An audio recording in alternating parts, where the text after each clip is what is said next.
Lorsqu'on bâtit la maison, et on se servit de pierres toutes taillées, et ni marteau, ni hache, ni aucun instrument de fer ne furent entendus dans la maison pendant qu'on la construisait.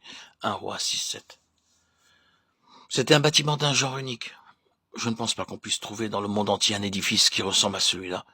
Même pour construire une simple hutte, nous avons besoin de marteaux et d'autres instruments.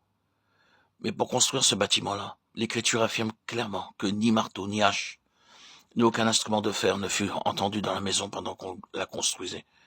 C'était un très grand édifice, pour la construction duquel on utilisa de grandes pierres, des pierres de taille, des pierres de grande valeur.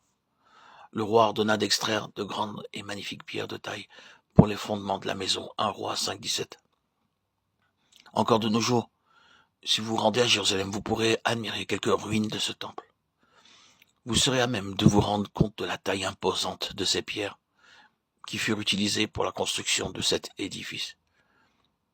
En les considérant, on se demande comment il est possible que des pierres aussi énormes aient pu être amenées à cette place. Pourtant, la parole de Dieu le dit, et nous le croyons.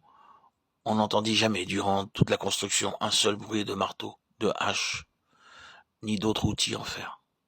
En effet, toutes ces pierres avaient été préparées d'avance, avec beaucoup de précautions, de minutie et d'exactitude. Elles furent taillées selon le plan, le modèle parfait que Dieu avait donné par écrit à David. Les ouvriers de Salomon, ceux de Hiram et les Gilbliens, les taillèrent et ils préparèrent les bois et les pierres pour bâtir la maison. 1 Roi 5-18. Dans 1 Chronique 28-19, chaque petit détail de cette construction fut révélé à David par Dieu lui-même. Le moindre petit détail était venu du ciel et avait été écrit par Dieu lui-même.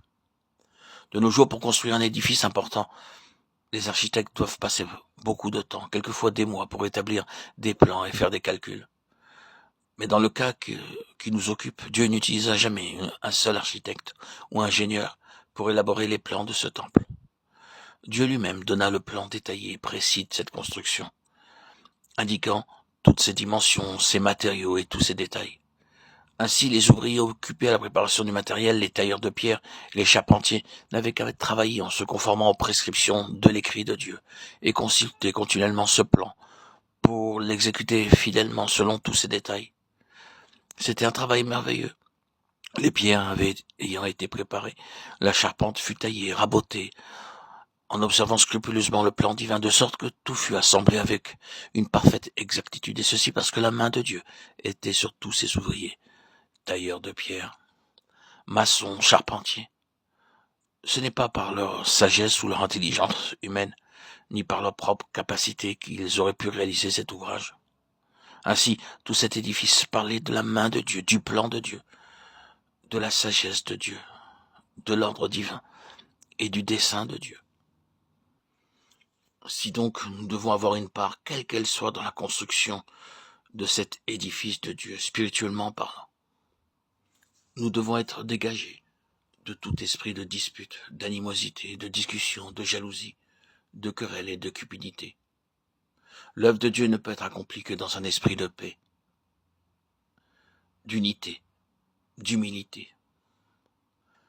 Seulement l'œuvre de Dieu pourra progresser dans la paix. Alors,